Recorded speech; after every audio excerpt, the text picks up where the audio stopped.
Vannerlei Rosso, graduado em zootecnia pela Universidade Federal de Santa Maria, é mestre pela Universidade Federal do Rio Grande do Sul e doutorado pela University of Guelph, no Canadá. É sócio fundador da empresa Gensis Consultores Associados, atuando como consultor em vários programas de melhoramento genético e no desenvolvimento de metodologia e softwares para avaliação genética de larga escala. Muito bom dia, amigos. Espero que estejam todos muito bem, com saúde, e que em breve possamos todos participar das reuniões da DeltaGen. Eu estou aqui para apresentar uma novidade. Trata-se de um estudo que nós fizemos sobre a DEP Probabilidade SAPE DeltaGen. Esse estudo ele teve como objetivo gerar informações genéticas, ou seja, gerar DEPs, que contribuam para identificar animais com maior probabilidade de produzir filhos SAPE. O Certificado Especial de Identificação e Produção, ou simplesmente SAPE, como todos nós sabemos, é um documento de superioridade genética. Então, apenas uma proporção dos animais avaliados pode receber este certificado. Então, nós temos de 20% a 40% no máximo de animais avaliados na desmama que podem receber esse certificado. Na DeltaGen, atualmente, nós temos autorização para emitir para 28,97% dos animais avaliados na desmama. É possível solicitar junto ao mapa incrementos de no máximo 0,5% ao ano, desde que justificado pela tendência genética. Na semana passada, nós estimamos a tendência genética do índice DeltaGen. Ela ficou em 0,37 pontos de índice por ano. Isso equivale a 0,22% ao ano. Então, este ano, nós podemos enviar para o mapa uma solicitação pedindo um incremento de 0,22% na emissão de SAPEs. O SAPE foi uma ideia do professor Frias, lá nos anos 80. Ele, juntamente com algumas pessoas do mapa, trabalharam no sentido de aprovar essa ideia de valorização dos animais geneticamente superiores. O professor Frias, ele previa que o SAPE, um documento de superioridade genética, valorizaria aqueles animais geneticamente melhoradores e alavancaria os vários programas de melhoramento genético que estão interessados na produção, que tem como principal objetivo o aumento da produtividade, aumento da lucratividade da pecuária. Então, os primeiros programas SAPE foram os programas Natura, que trabalha com as raças Angus e Brangus, o programa da conexão Delta-G, que trabalha com Hereford e Braford, e a CFM, que trabalha até hoje com a raça Nelore. Então, os primeiros SAPEs eles foram impressos para animais das safras 89 e 90.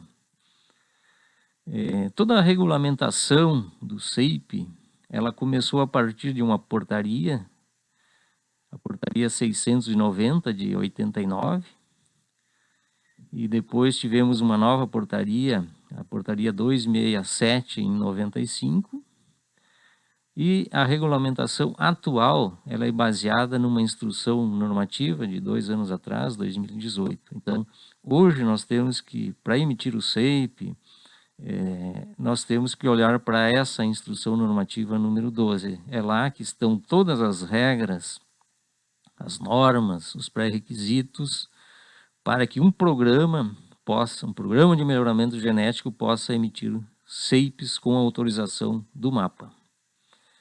Em termos de programas SAPE ativos hoje no Brasil, nós temos 12 projetos, sendo que o projeto 06 é o projeto DeltaGen. Desses 12 projetos, nós temos 8 deles possuem avaliação genética pela Gensis, o que para nós é uma honra. Falando dos critérios da DeltaGen para recebimento do SAPE, nós partimos de uma base de dados de 700 440 mil animais avaliados na desmama e 450 mil animais avaliados no sobreano, são produtos avaliados. Tá? Na safra 18, nós tivemos 50 mil produtos avaliados na desmama, é o número que nós temos mais atual. Então, primeiramente, nós fazemos uma avaliação genética, avaliação da desmama e final, então é calculado o índice final dos animais, e são escolhidos os melhores animais dentro da safra. Esses animais eles têm que pertencer a grupos contemporâneos conectados, DEPs balanceadas. O animal não pode ser bom para algumas DEPs e inferior para outras, né? Ele não pode ser, por exemplo, DK9, 10 para dias 240, que ele não poderá receber SEIP. Caracterização racial também, somente animais de 2 a 5, que recebem as notas de 2 a 5, o umbigo de 1 a 4. Então, se eles forem aprovados nesse primeiro grande filtro, né, eles serão candidatos ao recebimento de SEIP, serão candidatos. E aí eles serão submetidos a uma revisão final do técnico credenciado, onde serão observados aprumos, pigmentação, simetria testicular, chanfro e assim por diante. Então, somente os animais que forem aprovados na avaliação genética, naquele primeiro passo, aprovados na revisão final, é que receberão o certificado especial de identificação e produção. Então, a gente tem um filtro bastante forte. Aqui nós temos uma imagem do certificado do SEIP Delta Gen. Aqui na direita nós temos alguns dados de identificação do animal, pai, mãe, mais abaixo a assinatura do responsável técnico, Rodrigo Basso Dias. Aqui na esquerda nós temos os índices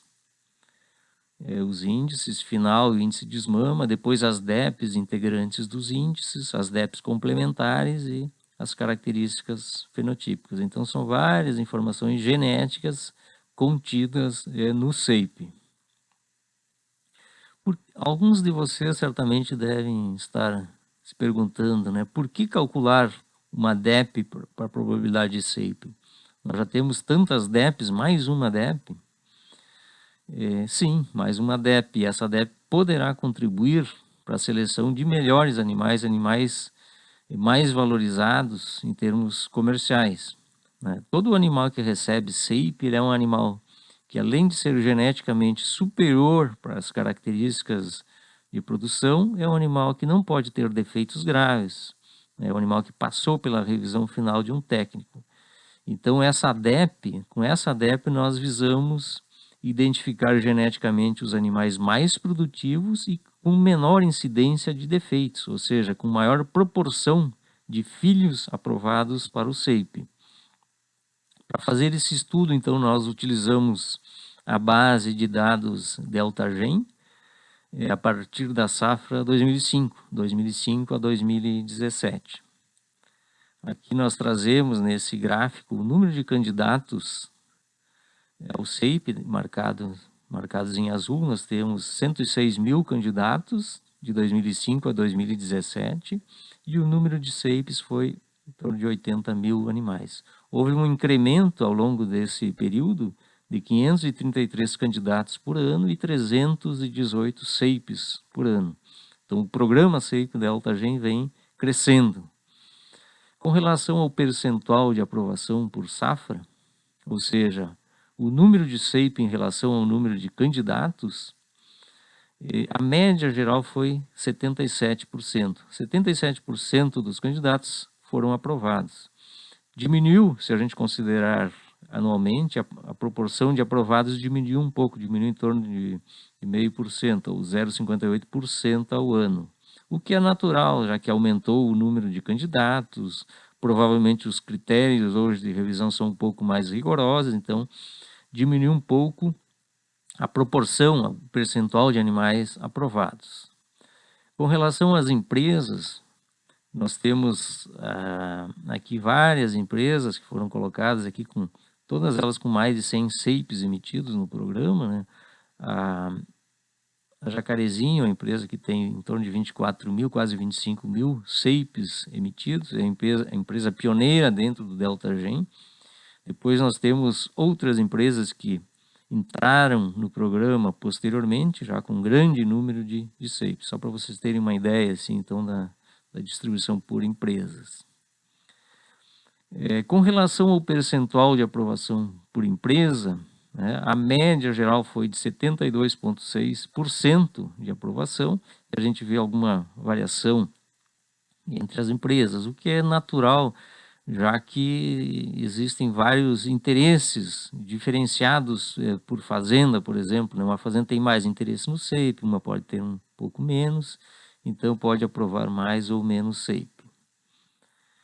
Aqui com relação aos touros, a gente fez uma ordenação aqui pelo número de animais avaliados por touro, né? O lítio, que é o touro com o maior número de filhos avaliados nesse período que nós analisamos, 15.722 animais avaliados na desmama, 11.258 no sobreano, percentual de candidatos em relação ao ND, ao número de animais avaliados na desmama, foi de 41%, o percentual de SEIPs emitidos, então, foi de 29% em relação aos desmamados, ou seja, houve uma aprovação de 70% dos candidatos.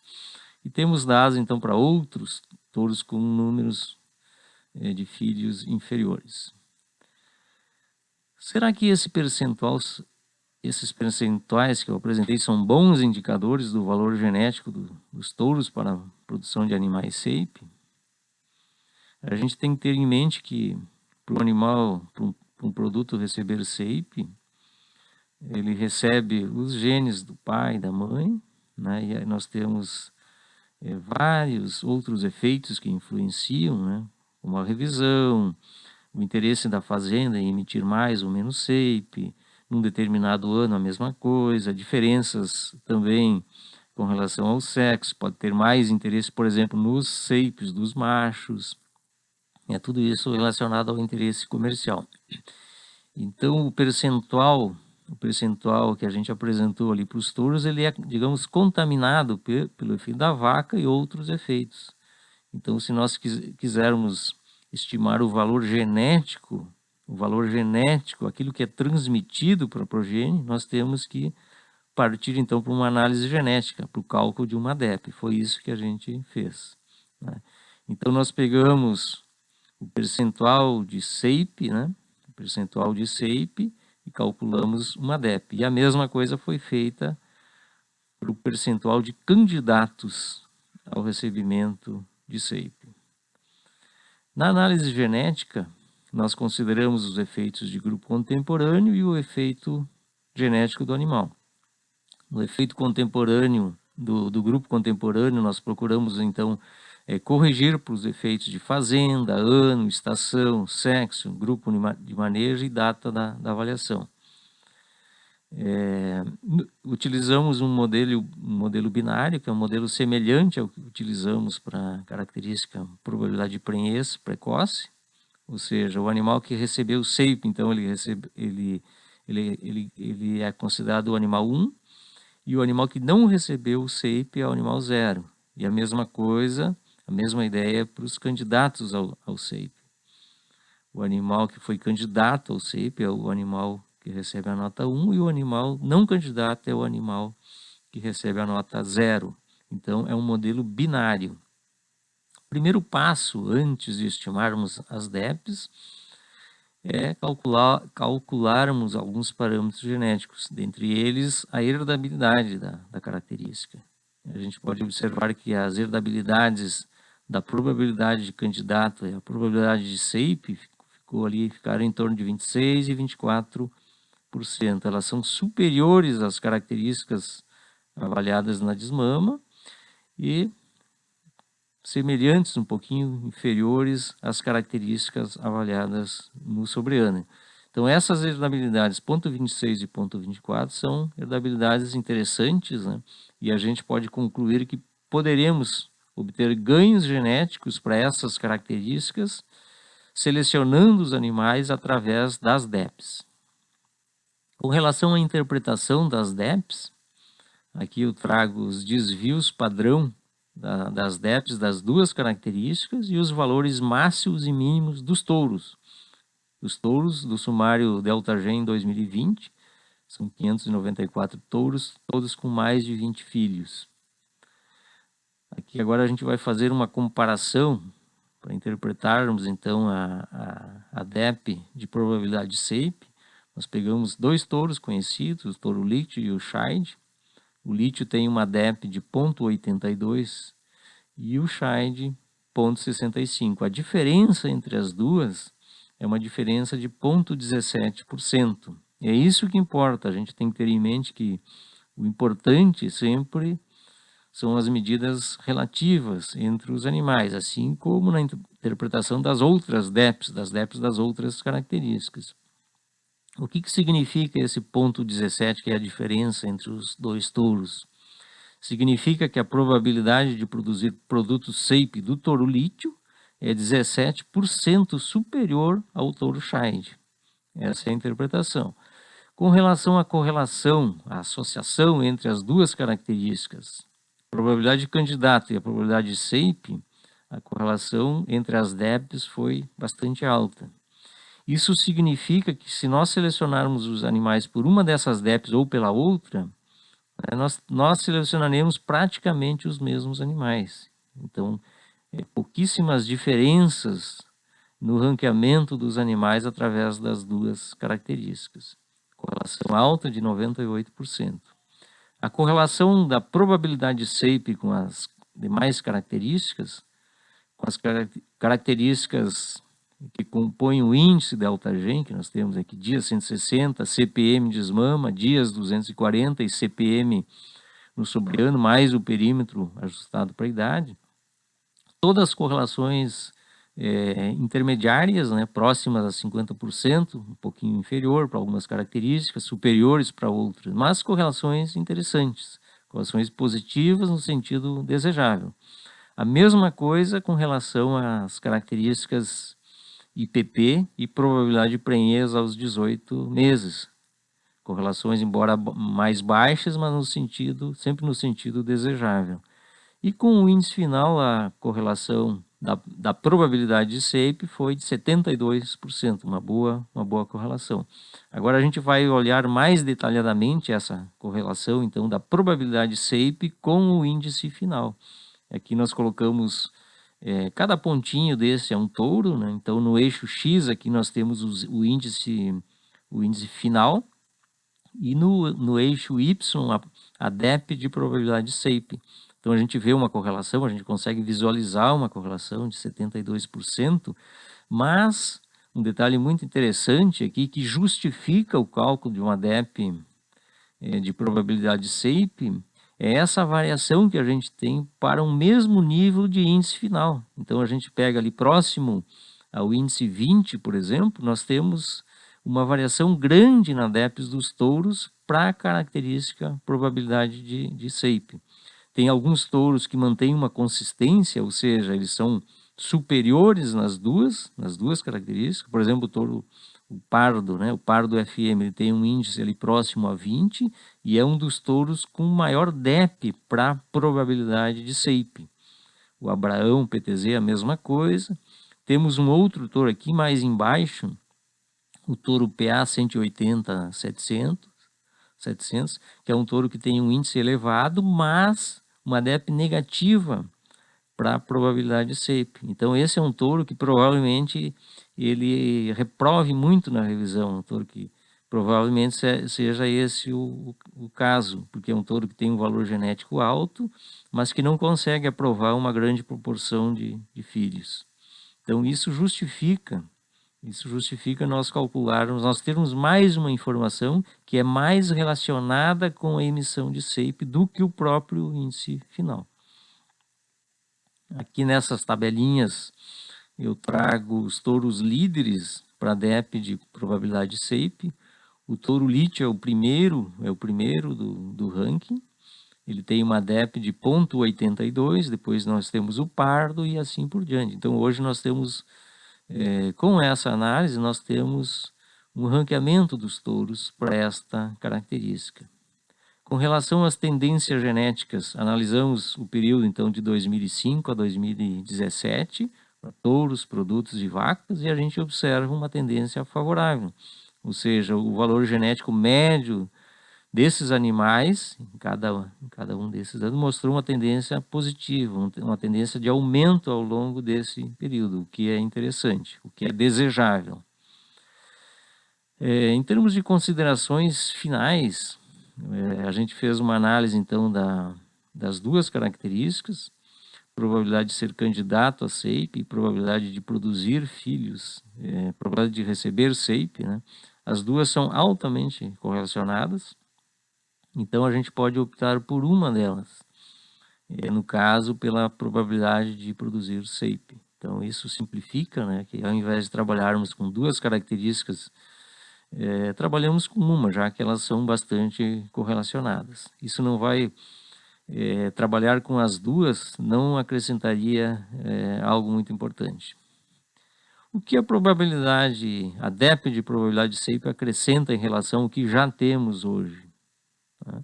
Então ela possibilita identificar animais geneticamente mais produtivos e com menor incidência de defeitos, ou seja, com maior proporção de filhos SEIP.